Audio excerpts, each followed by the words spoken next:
Pelengkap Kidung Jemaat 27 ayat 1 dan 2, nyanyikanlah nyanyian baru.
Inilah doa anak-anakmu, dalam nama anakmu Yesus Kristus kami sudah berdoa.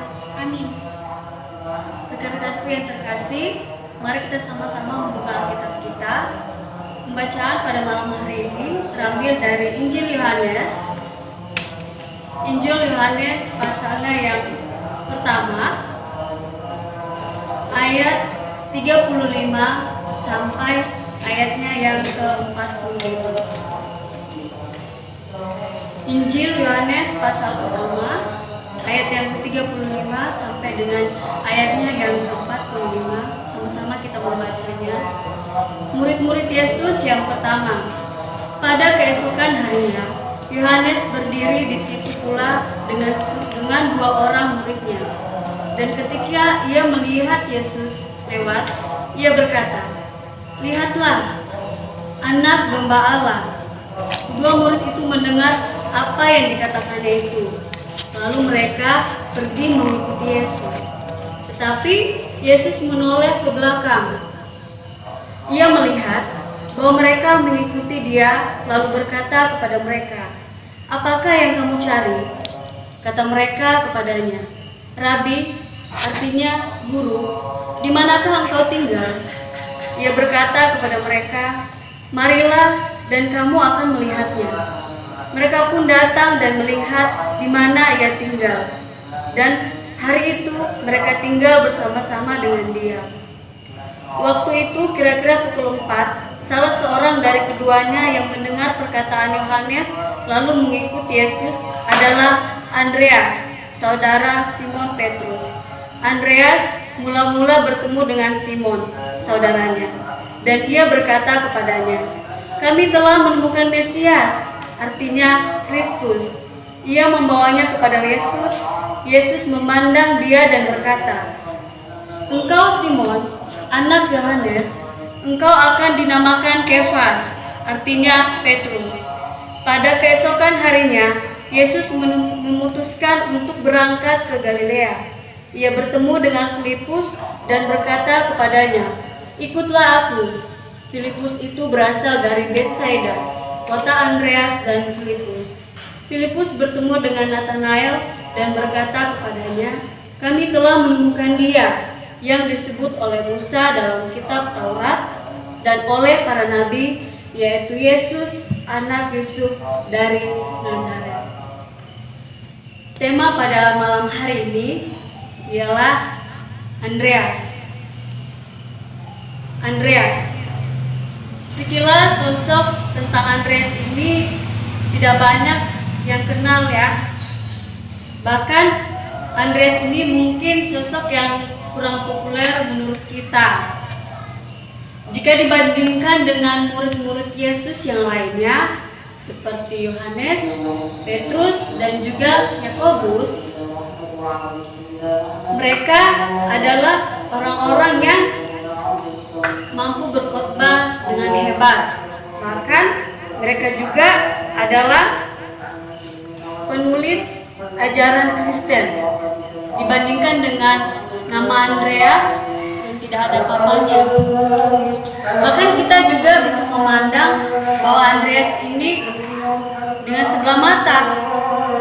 Andreas juga kita bisa menilainya dan bisa jadi kita berpikir bahwa apa sih dari pribadi Andreas yang luar biasa yang bisa kita banggakan atau yang bisa kita kagumi yang dia lakukan pada zamannya. Nah, ternyata adik-adik, Andreas ini juga bukan orang yang biasa-biasa saja. Meskipun dia orang yang sederhana, tetapi dia merupakan salah satu tokoh yang bisa menjadi contoh iman buat kita semua. Apa teladan iman yang dapat kita pelajari dari sosok Andreas? Yang pertama adalah Andreas selalu memiliki kerinduan untuk bertemu dengan Yesus atau Sang Mesias. Mulanya Andreas ini mencari Mesias melalui ajaran agama Yahudi. Tentu saja janji mengenai Mesias telah diajarkan oleh agama Yahudi pada saat itu ya, pada zaman itu dari nenek moyang mereka yaitu Abraham secara turun-temurun. Bahkan orang-orang ahli-ahli Taurat pada zaman itu yang menyampaikan firman Tuhan pada saat itu membuat mereka tidak putus asa, tidak membuat mereka bosan untuk menyampaikan firman Tuhan. Bahkan mereka tidak merasakan lelah untuk rindu menyampaikan firman Tuhan pada saat itu. Tetapi pada kenyataannya mereka justru tidak lebih dekat dengan Tuhan. Mereka tidak bisa bertemu secara langsung dengan Tuhan pada saat itu. Tetapi teman-teman, itu semua tidak mengurangi rasa semangat Andreas ingin berjumpa dengan Yesus atau yang disebut Sang Mesias. Pencarian Andreas mulanya itu dia bertemu dengan Yohanes Pembaptis. Yohanes Pembaptis. Andreas ini sangat terkesan dengan ajarannya Yohanes Pembaptis. Dia sangat terkesan dengan ajaran Yohanes Pembaptis, dan dia juga sempat menduga bahwa Yohanes ini adalah sang Mesias. Namun Yohanes menyatakan dirinya bahwa dia bukan Mesias. Bahkan Andreas ini sempat mau mengabdikan dirinya untuk menjadi murid Yohanes Pembaptis. Namun ketika Yohanes mengakui bahwa dirinya bukan sang Mesias, maka tidak membuat Andreas kecewa. Justru Andreas lebih semangat lagi. Bahkan Andreas tahu waktu dia bertemu dengan Yohanes pada saat itu adalah suatu pembuka jalan untuk dia bisa berjumpa dengan Yesus pada saat itu. Nah, rekan-rekanku, yang menjadi pertanyaan buat kita semua, apakah kita selalu memiliki kerinduan untuk berjumpa dengan Tuhan Yesus dalam kehidupan kita secara pribadi bersama dengan Yesus, bahkan lewat ibadah, lewat doa kita kepada Tuhan, juga lewat perundungan firman Tuhan secara pribadi kita. Bahkan apakah kita benar-benar berjumpa dengan Yesus selama kita hidup, atau selama ini yang kita lakukan hanyalah sebuah aktivitas sebagai orang Kristen yang taat, atau hanya sebagai rutinitas rohani yang kita lakukan selama ini. Begitu mudah untuk berjumpa dengan Yesus, namun tanpa kita sadari, Allah sendiri yang menjadikan dirinya sebagai manusia untuk hadir di dunia ini untuk berjumpa dengan kita. Dia merendahkan dirinya kepada kita, orang yang sebelumnya tidak percaya kepada Dia, akhirnya dapat percaya kepada Dia. Sehingga hubungan Allah dengan kita bisa menjadi lebih baik, tidak seperti sebelumnya. Yesus juga sebenarnya begitu mudah ya, sangat mudah ditemui dalam kehidupan orang-orang, dalam kehidupan kita semua. Orang-orang yang selalu setia beribadah kepada Tuhan, orang-orang yang setia kepada Tuhan, orang-orang yang mau meluangkan waktunya untuk Tuhan, itu akan sangat mudah untuk berjumpa kepada Tuhan.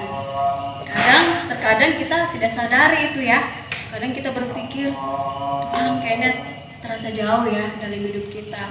Namun ketika kita semakin mendekatkan diri kita kepada Tuhan, rindu untuk bersekutu, berdoa, dan mau merenungkan firman Tuhan, maka kita akan merasakan kehadiran Tuhan dalam kehidupan kita. Kemudian yang kedua, contoh iman yang bisa kita pelajari dari sosok Andreas, yaitu Andreas mengambil keputusan untuk mengikuti Yesus dengan sungguh-sungguh. Setelah Andreas bertemu dengan Yesus pada saat itu, Andreas ini tidak ragu-ragu lagi untuk mengikuti Yesus. Dia percaya bahwa ketika dia mengikuti Yesus, dia akan menjadi murid yang setia. Bahkan rekan-rekanku, si Andreas ini dia rela meninggalkan pekerjaannya sebagai nelayan pada saat itu, adik-adik. Bahkan waktu dia mulai percaya kepada Tuhan dan meninggalkan itu semuanya, dia rindu untuk menyampaikan firman Tuhan kepada semua orang. Namun mengikuti Yesus tidak mudah. Kita harus mengambil keputusan yang kuat dalam kehidupan kita. Karena untuk mengikuti Yesus, kita perlu punya komitmen apakah kita benar-benar mau setia untuk hidup takut akan Tuhan atau tidak. Rekan-rekanku, contoh iman yang ketiga dari sosok Andreas, yaitu Andreas rindu agar orang lain juga mengenal Yesus. Bukan hanya ingin mengikuti Yesus, bukan hanya ingin mengenal Yesus, tetapi Andreas ingin semua orang mau mengikuti Yesus dan mengenal Yesus dengan sungguh-sungguh. Karena Andreas ini memang ya, kalau kita pikir dia bukan tokoh yang populer, bukan tokoh yang sangat paham tentang isi Alkitab, bahkan dia bukan pengkhotbah yang hebat, tidak seperti murid-murid Yesus yang lainnya seperti Yohanes, Petrus, dan Yakobus. Dia sangat sederhana, tetapi karena dia benar-benar ingin mengikuti Yesus dalam kehidupan dia, sehingga apapun yang dia lakukan, dia akhirnya bisa mencapai itu semua karena ketulusan dia ingin mengikuti Yesus. Namun rekan-rekanku, semua orang bisa menjadi sosok seperti Andreas, bahkan orang sederhana sekalipun juga bisa menjadi sosok seperti Andreas. Walaupun Andreas pada saat itu banyak keterbatasannya ya, tetapi dia sungguh-sungguh ingin mau mengikuti Yesus. Nah, contoh dalam kehidupan kita sendiri sebagai anak-anak Tuhan, jika kita sibuk dengan kegiatan kita sendiri, baik dalam pekerjaan kita, di rumah kita, maupun dimanapun kita berada, tanpa kita sadari, kita pelan-pelan menghindar, tidak merindukan Tuhan. Tetapi mari kita sama-sama belajar malam ini, belajar mau berkomitmen pada diri kita sendiri bahwa sosok Andreas ini bisa menjadi contoh iman yang baik buat kita semua. Maka Tuhan adalah satu-satunya teladan iman yang paling sempurna dalam kehidupan kita. Namun Andreas juga menjadi salah satu contoh iman yang baik untuk kita contoh dalam kehidupan kita. Sebab apa?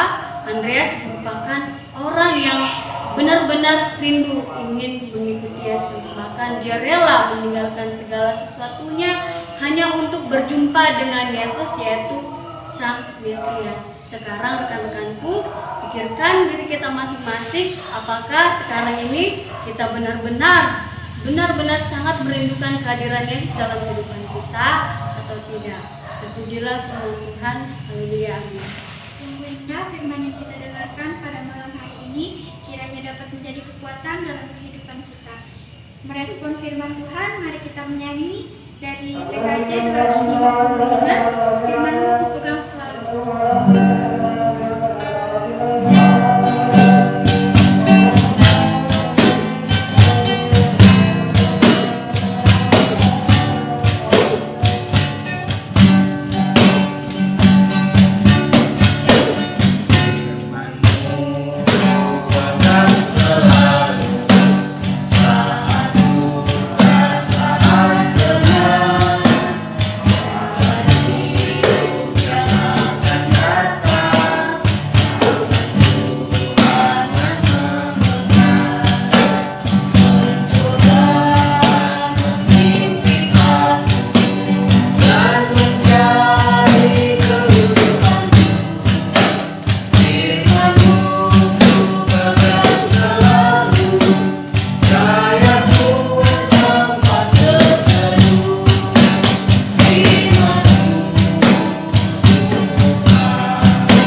Ya, rekan-rekanku yang terkasih, mari kita berdoa. Ya Tuhan, terima kasih bahwasanya Kau sangat baik dalam kehidupan kita pada malam hari. Ya Tuhan, Kau sungguh baik. Kami anak-anak-Mu telah mendengarkan firman-Mu ya Tuhan. Dan firman-Firman pada malam hari ini, semoga kami mengerti maksud dan tujuan akan firman-Mu ya Tuhan. Juga ya Tuhan, kami telah memberikan persembahan kami. Semoga ya Tuhan, kami dapat menggunakan semua itu dengan baik. Ya Tuhan, kami berdoa untuk persekutuan kami, anak muda-mudimu ya Tuhan. Kiranya Tuhan, Engkau yang senantiasa memberkati kehidupan kami dalam keseharian kami ya Tuhan, dalam masa-masa muda kami, Tuhan yang senantiasa menuntun kehidupan kami, sehingga Tuhan, kapan dan dimanapun kami berada, kami senantiasa mengandalkan Engkau dan kami selalu mengutamakan Engkau dalam kehidupan kami ya Tuhan. Secara khusus ya Tuhan, di masa-masa sulit pada saat ini ya Tuhan, kiranya Engkau yang senantiasa menuntun kehidupan kami, juga orang tua kami, mama, papa dalam pekerjaan dan tanggung jawab mereka ya Tuhan. Engkau yang senantiasa melindungi, memberikan mereka kesehatan, kemampuan untuk menjaga dan mendidik kami anak-anak Tuhan ya Tuhan. Juga kami berdoa buat sanak keluarga di mana berada, karena Tuhan yang senantiasa menyertai mereka, sekalipun kami terpisah jauh dari mereka ya Tuhan. Kami juga berdoa ya Tuhan buat anak-anak Tuhan yang mungkin pada saat ini ada yang sakit. Semoga ya Tuhan lewat penyertaan Tuhan dalam makanan, minuman dan obat-obatan, anak-anakmu dapat memperoleh kesembuhan. Juga ya Tuhan, kami berdoa buat anak-anak Tuhan yang pada hari ini berulang tahun, saudara-saudari kami Serti, juga rekan-rekan kami yang mungkin kami tidak tahu juga berulang tahun pada hari ini ya Tuhan. Semoga ya Tuhan lewat pertambahan usia, anak-anakmu semakin bersyukur lewat semua yang telah Tuhan berikan dalam kehidupan kami. Biarlah ya Tuhan, di hari-hari kami ya Tuhan, semasa hidup kami mampu untuk setia kepada Tuhan. Juga ya Tuhan, kiranya Tuhan yang senantiasa memberikan umur yang panjang kepada anak-anak Tuhan. Kami juga ya Tuhan berdoa buat segala rencana dan harapan kami ke depannya Tuhan, Engkau yang menyertai kami, sekalipun pada saat ini anak-anak Tuhan yang bersekolah tidak dapat sekolah secara langsung, maupun anak-anak Tuhan yang tidak dapat kuliah secara langsung ya Tuhan, dan segala aktivitas kami yang tidak dapat kami lakukan secara langsung seperti biasanya. Tapi ya Tuhan, kami percaya Engkau yang Maha tahu, Engkau yang melihat segala kesusahan payahan kami pada saat ini ya Tuhan. Engkau yang bekerja dalam kehidupan kami, sehingga ya Tuhan segala pergumulan, sakit penyakit yang kami alami ya Tuhan, Tuhan yang menyertai kami, Tuhan yang memberkati, sehingga kami mampu untuk melalui itu semua. Terima kasih ya Tuhan untuk semua yang Kau nyatakan dalam kehidupan kami ya Tuhan, atas segala kekurangan kami dalam mengucap syukur kepada Tuhan. Dan juga ya Tuhan, kami serahkan semua kehidupan kami juga lewat doa sempurna yang telah Tuhan ajarkan bersama-sama dengan Tuhan. Bapa kami ada di surga, dikuduskanlah nama-Mu, datanglah kerajaan-Mu, jadilah kehendak-Mu di bumi seperti di surga. Berikanlah kami pada hari ini makanan kami yang secukupnya, dan ampunilah kami akan kesalahan kami, seperti kami juga mengampuni orang-orang yang bersalah kepada kami. Dan janganlah membawa kami ke dalam pencobaan, tetapi lepaskanlah kami daripada yang jahat, karena Engkau yang punya kerajaan dan kuasa dan kemuliaan sampai selama-lamanya. Amin. Mari kita bangkit berdiri, kita menyanyi dari PKJ 180, Kasih Tuhan mengiringi. Kasih Tuhan mengiringi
dan memberi Engkau kasih karunia.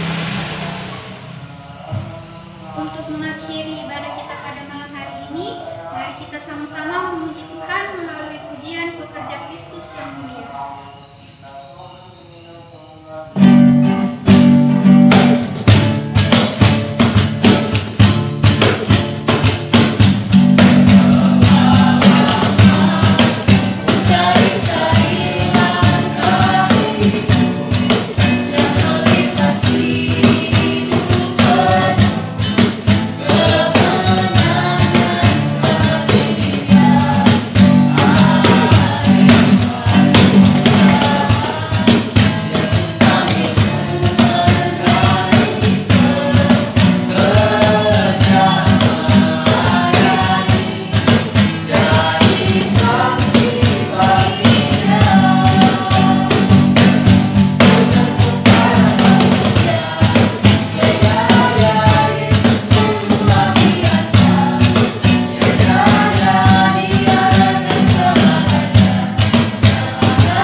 Yang sudah mengikuti ibadah online pada